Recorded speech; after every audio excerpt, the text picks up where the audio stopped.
नमस्कार, मैं आज़ाद कबीर। आप देख रहे हैं new India news. New India news की टीम आज बिहार की राजधानी पटना में मौजूद है और यहाँ पर इलेक्शन का माहौल गहमा गहमी जारी है। फर्स्ट फेज का चुनाव हो चुका है, अभी सेकंड फेज का यानी द्वितीय चरण का जो इलेक्शन है वो अभी होना बाकी है। और हम आपको पटना नगर निगम के बारे में बता दें, लगभग यहाँ पर 75 वार्ड हैं और हमारे साथ एक अजीम शख्सियत यहाँ पर मौजूद है जिनके बारे में ये कहा जाता है कि पटना नगर निगम में अगर अफजल इमाम ना हो तो पटना नगर निगम अधूरा है। आज इनसे जानेंगे कि इसका कारण और इसकी वजह क्या है। अफजल इमाम जी, बहुत बहुत स्वागत है आपका न्यू इंडिया न्यूज़ पे। शुक्रिया सर, हमने कुछ सर्वे किया जिसमें सवालों के लिस्ट में पहला सवाल हमारा ये बना और बातें निकल करके आई कि अफजल इमाम अगर पटना नगर निगम में ना हो तो पटना नगर निगम इनकम्प्लीट है, अधूरा है। क्या कहना है इस पे और ऐसा क्यों? पटना म्युनिसिपल कॉरपोरेशन 1951 में बना और 1951 के बाद लोकतांत्रिक प्रक्रिया के तहत कितने मेयर आए, बहुत रेस्पेक्टेड लोग आए और कितने पार्षद आए। यकीनी तौर पर बहुत सारे लोग आए, बहुत सारे लोग चले गए, जो दुनिया का निज़ाम है। मैं 2002 में पहली बार पार्षद बना और उसके बाद मैं 2010 में मेयर चुना गया। तकरीबन 20 सालों का ये सिलसिला है। 15 साल तक मैं खुद पार्षद रहा, 5 साल हमारी अहलिया रही, 7 साल मैं मेयर रहा। तो जाहिर है कि एक लंबे अंतराल तक जब किसी संस्था से जुड़ जाते हैं तो लोग याद करते हैं। मैंने भी, मेरा शौक़ है लोगों के साथ रहना, लोगों की खिदमत करना, लोगों के सुख दुख में रहना, तो लोग याद रखते हैं। उनका शुक्रिया। अभी हमें इस बारे में भी पता लगा कि आपकी जो तबीयत है वो नासाज है और पिछले महीने आप दिल्ली अपोलो में गए थे आप ट्रीटमेंट के लिए। अगर मेरी जानकारी अगर सही हो, आपको हार्ट अटैक भी आया था, स्टंट वगैरह भी डला है। उसके बावजूद भी आप अपने देवतुल्य जनता, जो पटना की जनता है, उनके बीच में आप जा रहे हैं, जनसंपर्क कर रहे हैं, road to road, door to door campaign कर रहे हैं आप, और ये सिलसिला जारी है। ये जो ताकत है, एनर्जी है, वो कहाँ से आती है? देखिए, हम 1 महीना कबल दिल्ली गए थे, फिर बॉम्बे गए, फिर दिल्ली आए, कुछ अपने पर्सनल काम से। तो उसी दौरान कुछ अनकम्फर्ट लगा था, हम अपोलो चले गए। फिर वहाँ अटैक, मैसिव अटैक डॉक्टरों ने बताया और फिर स्टेंट लगा। तो इस सिलसिले में हमने अब अपडेट किया अपने FB पे कि जिस्म कमज़ोर हो सकता है इंसान का, शरीर जो है वो इंसान के हाथ में नहीं है। कितना भी मजबूत इंसान हो, अगर कुदरत और ईश्वर अल्लाह चाहे तो उसे एक झटके में शरीर को कमज़ोर कर देता है या फना कर देता है।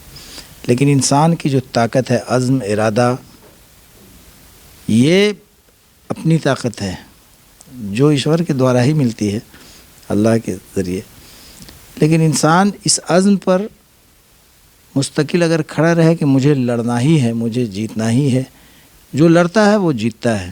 तो कोई ज़रूर नहीं कि जीत और हार सिर्फ पद के लिए ही इंसान लड़े, लेकिन शौक़ के लिए या इस बात के लिए कि जो लोग दबे हैं, कुचले हैं, वंचित हैं, दलित समाज के लोग, पिछड़े समाज के लोग, अक़लियत समाज के लोग, चूँकि संविधान जिसने बनाया है, संविधान के रचयिता, उन्होंने ये हक दिया है कि इंसान कितना भी नीचे पैदान पर रहे, झोपड़ी में रहे, झुग्गी में रहे, लेकिन वो चुनाव हिंदुस्तान की डेमोक्रेसी में लड़ सकता है, वोट दे सकता है।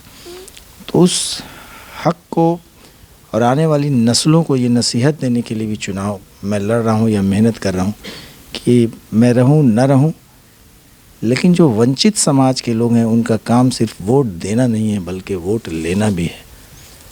वो वोट उन्हें भी मिलना चाहिए जो समाज के हाशिए पर हैं।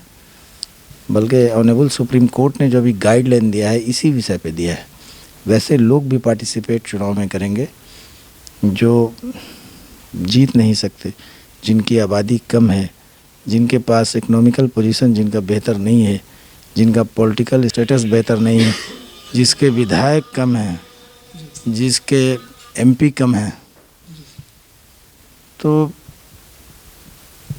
इसलिए भी चुनाव लड़ा जाता है और इसलिए भी मजबूत इरादा रखा जाता है, अज़्म इसलिए भी मजबूत रखा जाता है। हम अपने दर्शकों को बता दें कि समीकरण चाहे वो जातीय हो या धर्म का, ये सारे वोट को इफ़ेक्ट करते हैं। जाति भी देखी जाती है, धर्म भी देखा जाता है, ये सारी चीज़ें हैं। और एक लोकतंत्र में सबसे इम्पॉर्टेंट और महत्वपूर्ण बात ये है कि समाज के हर वर्ग को वोट डालना ये कर्तव्य तो है ही, लेकिन समाज के हर वर्ग को प्रतिनिधित्व में, रिप्रेजेंटेशन में भी आना, ये भी एक समाज का कर्तव्य है। इस सिलसिले को, कड़ी को, सवाल और जवाब के कड़ी को, सिलसिले को हम आगे बढ़ाएंगे। अगला सवाल ये होगा अफजल इमाम जी आपसे कि ये आपका जो पटना नगर निगम है, लगभग इसमें 3 से 4 विधानसभा क्षेत्र लगते हैं और हमारी जो जानकारी है वो इस पूरे चारों विधानसभा क्षेत्र में बीजेपी के विधायक एमएलए हैं। तो एज एन मुस्लिम कैंडिडेट, आपकी वाइफ भी आप उठे हुए, आप भी पिछले 3 टर्म्स के आप प्रत्याशी रह चुके हैं। तो क्या आपको लगता है कि जो मुस्लिम भाई बहन हैं, उनके अलावा जो हमारे हिंदू भाई बहन हैं, दलित समाज से हैं और हमारे सिख भाई बहन हैं, सबका समर्थन आपको मिलेगा बीजेपी के सामने? ये सब कोई मैटर मेरे सामने माने नहीं रखता है। मैं बिल्कुल जानता हूँ कि 30 सालों से, शायद जब हम लोग वोट देना शुरू किया था उस वक्त से अभी तक वोट देते हैं, बहुत मुश्किल से 1-2 बार जीते हैं। सिर्फ वोट देते हैं, हमारी टीम, हमारी पार्टी हार जाती है, फिर भी वोट देते हैं, एक ना एक दिन जीतेंगे। लेकिन मेरे सामने कोई असर इसलिए नहीं है कि जब मैं पहली बार मेयर लड़ा था तो मेरे वार्ड काउंसलर जो माइनॉरिटी के थे वो 4 ही पास थे, तो और मैक्सिमम लोग अक्सरियत समाज से, बहुसंख्यक समाज से थे। वो लोग मुझे वोट करते थे और मैं 50 वोटों से जीतता था, अधिक वोटों से। 3 बार जीता, 2 बार कई को उप महापौर में भी जिताया।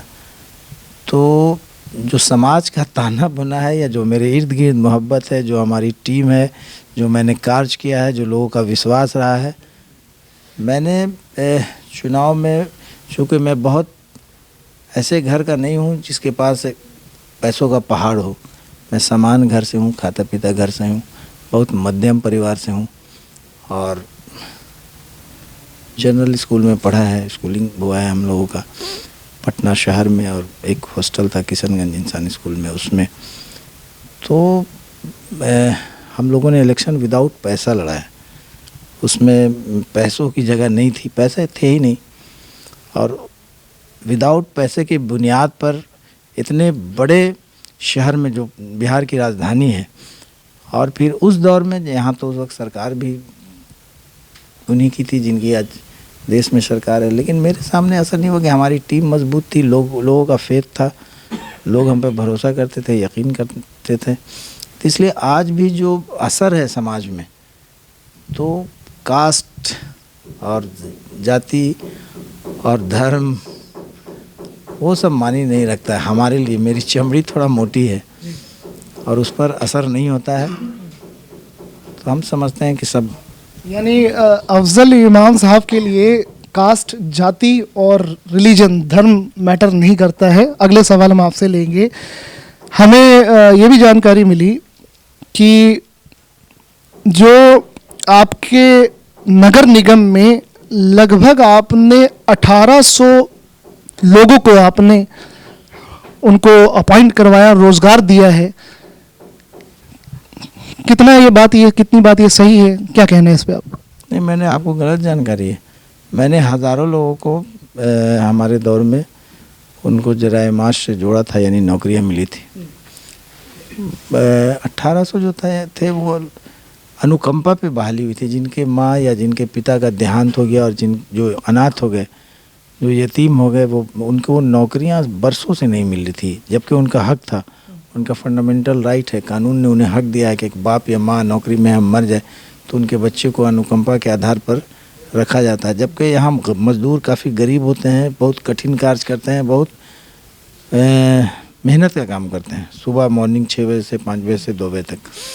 तो उन लोगों को मैंने, चूँकि ताना बना ऐसा है या अफसरान सिस्टम ऐसा है, फाइलों में घूम कर ये सब बरसों लग जाता है। तो फाइल कब तक रुका हुआ था, वो एक अंदाजा पास्ट में कब तक रुका हुआ था, उसमें ब्रेक कब तक लगा हुआ था, कितना सालों से? कई लोग ऐसे थे जिनकी 8-8 साल, 7-7 साल, 10-10 साल नौकरियां नहीं हुई थी। तो मैंने उन फाइलों को, उनके जंग को छुड़ाया। जहाँ कुंडली मार के कुछ बैठे थे, उनसे कुछ सख्त लहजे में बातें हुई, कुछ कागजात में तलखी आई, लेकिन निश्चित रूप से मकसद था गरीबों का काम करना, बेसहारों का काम करना, समाज के वंचित लोगों का काम करना। मैंने किया और मैं खुश हूँ, और मेरा टारगेट भी यही है कि मैं आगे करता रहूँ, मैं पद पर रहूँ ना रहूँ उससे कोई फ़र्क नहीं, लेकिन समाज के आखिरी पैदान पर जो लोग हैं निश्चित रूप से उनके साथ रहूँगा और उनका काम करूँगा। अगला सवाल आपसे ये लिया जाएगा, क्योंकि सारी चीज़ें हमने सुनी है, वो आपसे हम प्रूव करना चाहते हैं। जैसे गणित में, मैथमेटिक्स में सिद्ध करना होता है, कोई भी जब हम सवाल करते हैं तो उसको प्रूव करना होता है। तो हमें ये भी पता लगा कि आप काम जो है अपने गिनवाते नहीं है, काम करते हैं। तो ज़रा दर्शकों को पटना की जो आबादी है और ये जो वोटर है, मतदाता हैं, जानना चाहेंगे कि अफजल इमाम साहब ने कौन कौन से काम 15 साल में और मेयर रहते हुए क्या क्या 3 से 5 बड़े काम किए हैं, जिसको जानना चाहिए, सराहा जाना चाहिए, या आपके लिए वो बहुत अहम थे?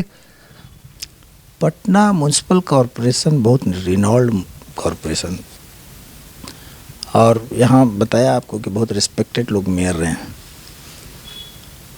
हाल के दिनों में पटना म्यूनसिपल कॉरपोरेशन बड़े बदनामी के दौर से गुजर रहा है कि 1100-1200 फर्जी लेबर रहते हैं, और भी बहुत सारी बदनामियाँ, बहुत तोहमत लगाना नहीं चाहते और न बहुत ज़्यादा अपने काम का एक्सप्लेन करना चाहते हैं कि मैंने ये काम किया।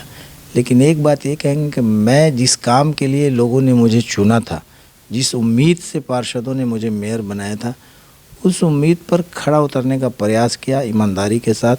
कोई पार्षद, कोई कर्मचारी, कोई झाड़ू देने वाला से लेकर कोई बड़ा अफसर तक भी ये नहीं कह सकता कि अफजल इमाम जब मेयर था तो चोर था। इस बात का मुझे गर्व है और फ़ख्र है, और मेरे लोग इस बात पर फ़ख्र महसूस कर सकते हैं कि मैंने चोरी नहीं की है। दूसरी बात कि निश्चित रूप से जो कॉरपोरेशन का हक है, जो वोट देते हैं इसलिए कि उनको रोज़मर्रे की ज़िंदगी के लिए सहूलत फराहम करे कॉरपोरेशन, वो काम मैंने किया है।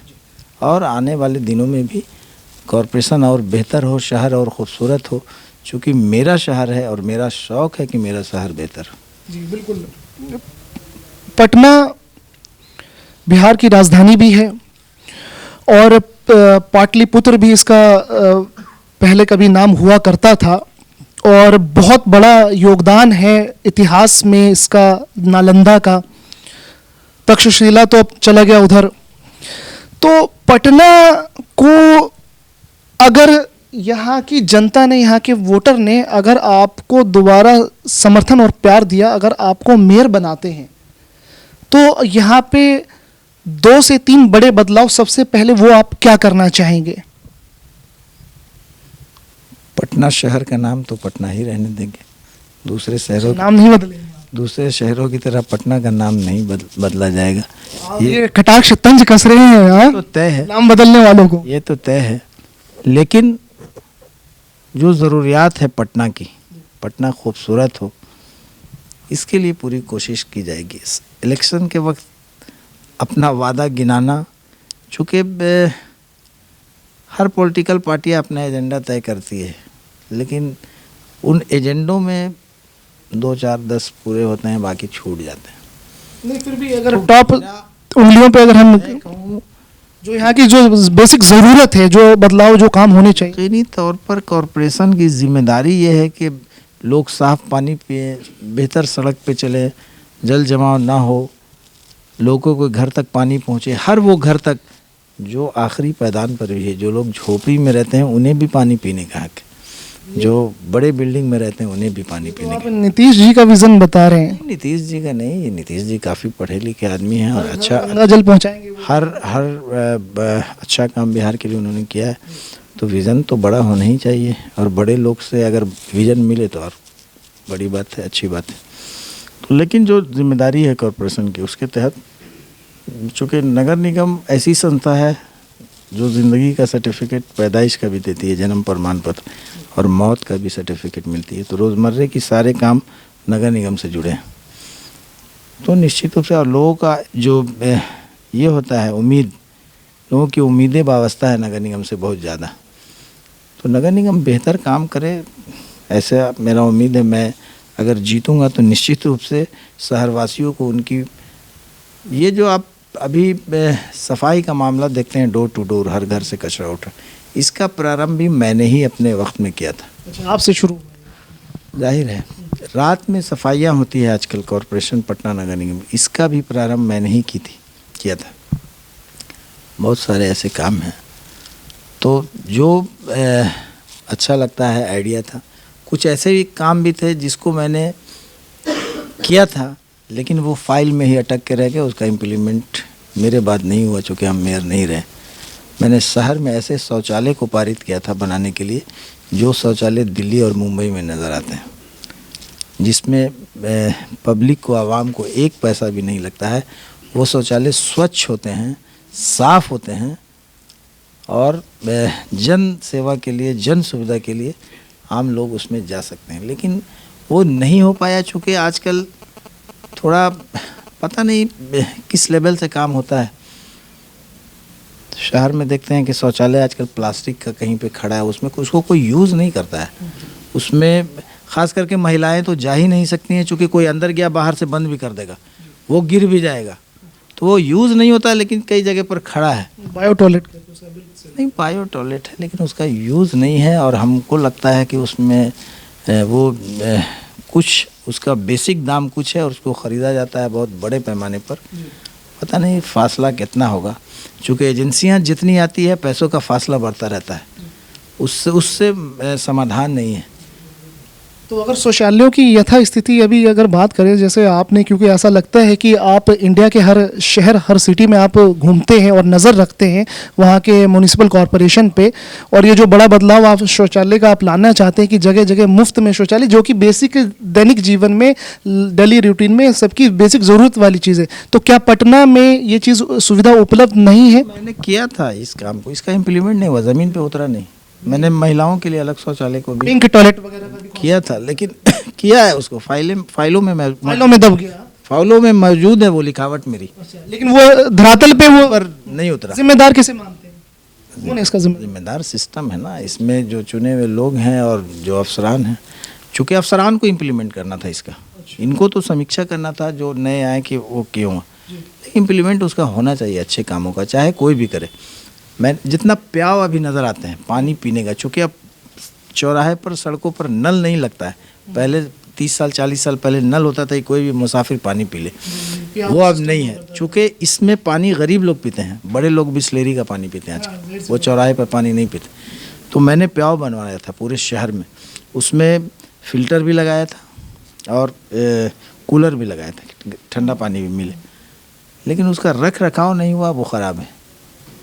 बेहतर था वो, उसमें लाखों रुपया लगा, लेकिन सिस्टम के क्लैप्स होने से वो भी क्लैप्स हो गया। अगर ये आपसे बात पूछा जाए कि जनता ने आपको मौका दिया और अगर आपको मेयर बनाया, जिताया, तो वो जो शौचालय का जो आपका कॉन्सेप्ट है, पिंक शौचालय महिला के लिए अलग से हो और पूरा शौचालय जहाँ पे कोई 1 रुपया भी नहीं देना पड़ेगा, साफ सुथरा रहेगा, तो क्या आप उसको अफसरान से वो काम करवा लेंगे? देखिए, मेयर तो मैं नहीं हूँ, मेरी अहलिया है, मेरी वाइफ है। नहीं, जाहिर सी बात है। निश्चित रूप से मैं राय दूंगा, मैं सलाह दूंगा कि वो फाइल ज़रूर निकाले जिसको मैंने पारित किया था और अपने अफसरान को दिखाए। अगर उनको करने में दिक्कत है तो वो फिर नए इस तरीके से ये सब काम करे जिससे लोगों को फ़ायदा हो। एक आखिरी सवाल हम आपसे लेंगे अफजल इमाम जी आपसे, कि ये भी हमने सुना कि आप इलेक्शन में आप पैसा नहीं लगा रहे हैं, जहाँ जहाँ पे जनसभा हो रही है आपकी, वो पब्लिक अपनी तरफ से वो कर रहे हैं और आपको सब वो बुला रहे हैं, ये जो प्यार और ये जन समर्थन, ये कहाँ तक ये बात ठीक है? देखिए, इसी मामले को लेकर परसों एक मीटिंग थी, नगर निगम के कर्मचारी लोगों ने किया था और इसकी वजह भी जानना चाहिए। कर्मचारियों ने किया था। तो मैं कहा उस दौरान, मैंने, चूँकि लोगों की मोहब्बत है, मैं कोशिश भी करता हूँ, तो लोग बोलते हैं कि नहीं, पैसा नहीं लेंगे आपसे। कल एक मेरा प्रोग्राम है, पटना के लास्ट वार्ड है वो, दीदारगंज के पास, तो वो सलम बस्ती थी पहले, लेकिन वो डेवलप हुआ अपार्टमेंट में। BSUP, Bharat slum urban development या कुछ पॉलिसी था पहले। तो उस वक्त 2010 में जब मैं मेयर था,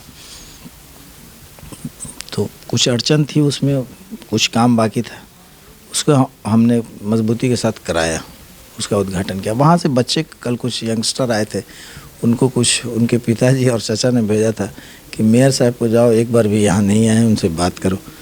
तो आए बच्चे, मिले, 3 बजे से बैठे थे, रात में हम आए, बोले सर आप हमको भेजे हैं मेरे चाचा, आप उनसे बात कीजिए, आप ही का वो उद्घाटन किया हुआ, आपने बनवाया था लड़कर, चूँकि उसमें बहुत सारी अड़चनें थी, तो सारे लोग आपको बुला रहे हैं। वो लोग दलित समाज के हैं, वंचित समाज के हैं और गरीब लोग हैं, उनको सरकार ने बिल्डिंग बनाकर कॉरपोरेशन के ज़रिए दिया। तो कल उन्होंने मेरा प्रोग्राम रखा है, 1600 वोटर्स हैं वहाँ पे। तो मैंने उन बच्चों को कहा कि कुर्सी उर्सी लगाओगे, माइक, तो उसमें पैसे लगेंगे, तो पैसे कुछ ले लो। बोले सर पैसा तो 1 पैसा भी नहीं लेंगे आपसे, इसलिए कि हमारे गार्जियन ने मना किया है कि पैसा उनसे मत लेना, प्रोग्राम हम लोग करेंगे, सिर्फ आप आ जाइए और सारे वोट आपके हैं, तो हम लोग दिल से चाहते हैं कि आपको वोट देना। ये इन बातों को सुनकर ही मुझे लगता है कि मैं चुनाव जीत गया। वोटों की गिनती में मैं जीतूं या ना जीतूं, लेकिन निश्चित रूप से लोगों का दिल जीता है, इस बात के लिए खुशी है, फ़ख्र है और इत्मीनान मिलता है, इस बात से सुकून मिलता है। जनता का प्यार और समर्थन आपको मिल रहा है। अगला सवाल सर आपसे ये होगा कि आपने युवाओं को, जो युवा हैं, अपने नगर निगम में आपने अनुबंध पे, कॉन्ट्रैक्ट पे, आउटसोर्सिंग के बेसिस पे आपने मौका दिया, और क्या आप आगे भी इस चीज़ को, अगर आपको मौका मिलता है तो आप ये इस युवा रोजगार को आगे बढ़ाएंगे? आप आउटसोर्सिंग हमने नहीं किया। जिस दिन अगर मेरी एहलिया आएगी ना, तो ये आउटसोर्सिंग पर पहला विरोध मेरा होगा, क्योंकि ये आउटसोर्सिंग कंपनियां जितनी हैं ये पैसा अधिक लेती हैं और काम जो है वो उस ढंग का नहीं हो जाता, नगर निगम के कर्मचारी करते हैं। मैं तो चाहता हूँ कि नगर निगम में परमानेंट कर्मचारी हूँ। अच्छा। नगर निगम में जो डेली वेज के भी कर्मचारी हैं, जो मेहनत करते हैं, उनको सरकारी नौकरियाँ मिलें। इस विषय में मैंने माननीय मंत्री से वार्ता भी की है, तो और आने वाले दिनों में निश्चित रूप से उनकी नौकरियाँ होंगी, मुझे ये आशा है, विश्वास है। तो आउटसोर्सिंग पर मेरा कोई यकीन नहीं। आउटसोर्सिंग को के आप विरोध में रहते हैं? आप कोई भी अगर नगर निगम का कर्मचारी होगा वो परमानेंट होगा? नहीं, मेरी कोशिश है। अच्छा, आपकी कोशिश? चाहता हूँ कि उनकी नौकरी हो, इसलिए सबसे कठिन काम जो होता है सारे विभागों से, वो नगर निगम के मजदूर करते हैं, नगर निगम के लोग करते हैं। युवाओं को कैसे मौका देंगे आप? युवाओं तो दोस्त साथी हैं, तो सबको प्यार मोहब्बत उन्हीं हो। बहुत सारे युवाओं का तो नया नाम जुड़ा है, 18 साल के हुए हैं, उनको पहली बार वोट देने के लिए मुबारकबाद। और इस मुबारकबाद के साथ ज़रूर उनसे आग्रह और अपील होगा कि वो वोट करें। निश्चित रूप से आपको युवा होने का एहसास मिलेगा। अच्छा, एक सवालों में एक आखिरी सवाल और आपसे लेंगे कि ये जो अभी सिस्टम जो बना है मेयर और डिप्टी मेयर का, इस बार जो बदलाव करके, रूल चेंज करके जो इलेक्ट कर रहे हैं, जनता डायरेक्ट इलेक्ट कर रही है अपने मेयर और डिप्टी मेयर को पूरे बिहार में, इस पे आपके क्या विचार है? आप इस चीज़ से सहमत हैं या सहमत नहीं हैं? डेमोक्रेसी का दोनों रूप है, तो इस पर हम असहमत होकर कुछ कर नहीं सकते हैं, सहमत होकर भी कुछ नहीं कर सकते। तो सरकार जो चाहती है वो करे, लेकिन ज़्यादातर राज्यों में चुनाव वार्ड काउंसलर ही मेयर को चुनते हैं, लेकिन यहाँ सरकार ने अडेप्ट किया है यूपी को, मध्य प्रदेश को, झारखंड को। तो सरकार का रुख है, जिस तरह से भी कराए, डेमोक्रेसी का अंग है, हम सहमत हैं दोनों से। आपकी अपनी प्यारी जनता से आपकी एक आखिर में क्या अपील है आपकी? नहीं, चूँकि 28 को चुनाव है, मैं अपील करूँगा कि मेरी वाइफ यहाँ की मेयर की प्रत्याशी है और उसका चुनाव चिन्ह मेज़ छाप है, 14 नंबर पर है। वो लोग वोट करें। यकीनी तौर पर जिस विश्वास के साथ आप वोट करेंगे, आपका विश्वास नहीं टूटने देंगे। बहुत बड़ी बात यहाँ पर निकल करके आई है। अफजल इमाम हमारे साथ थे, जबकि इनकी तबीयत ख़राब है, हार्ट अटैक आया था, उसके बावजूद भी इन्होंने हमें टाइम दिया और कैमरे पे इतना बेबाकी के साथ इन्होंने सवालों का जवाब दिया। पटना की जनता से नियो इंडिया न्यूज़ कुछ बात करना चाहेंगे। आपके सामने युवा हैं और अगर आपको लगता है कि इनके 15 साल के कार्यकाल में इन्होंने आपके पटना को बदला है, नगर निगम में बदलाव लेकर के आए हैं और इनकी सोच से आप सहमत हैं, जाने आप अपने मेयर कैंडिडेट के बारे में और इनके पूर्व में किए गए काम के बारे में, क्योंकि इन्होंने अपने काम नहीं गिनवाए। अब ये आपकी जिम्मेदारी बनती है कि वो सारे जो छुपे हुए काम हैं, बहुत सारे लोग ऐसे होते हैं कि जो अपने काम की एक एक वीडियो और एक एक फोटोग्राफ्स अपने सोशल मीडिया पे डालते हैं, लेकिन वो भी चीज़ इन्होंने अपनी काम की सोशल मीडिया पे वो सारी चीज़ें नहीं डाली हैं। अब ये आपकी जिम्मेदारी है कि अगर 15 साल में इन्होंने आपके दिल को छूने वाले काम किए हैं तो आप इन्हें मौका दीजिए। अपने इलाके में अपने मत का, लोकतंत्र के अधिकार का आप इस्तेमाल करते हुए अच्छे प्रत्याशी को आप चुनें और आप वोट जरूर दें। आप नियो इंडिया न्यूज़ देख रहे थे। बिहार में इलेक्शन जारी है, हम आपको लगातार अपडेट देते रहेंगे। वीडियो जर्नलिस्ट सलीम अहमद के साथ मैं आज़ाद कबीर, नियो इंडिया न्यूज़।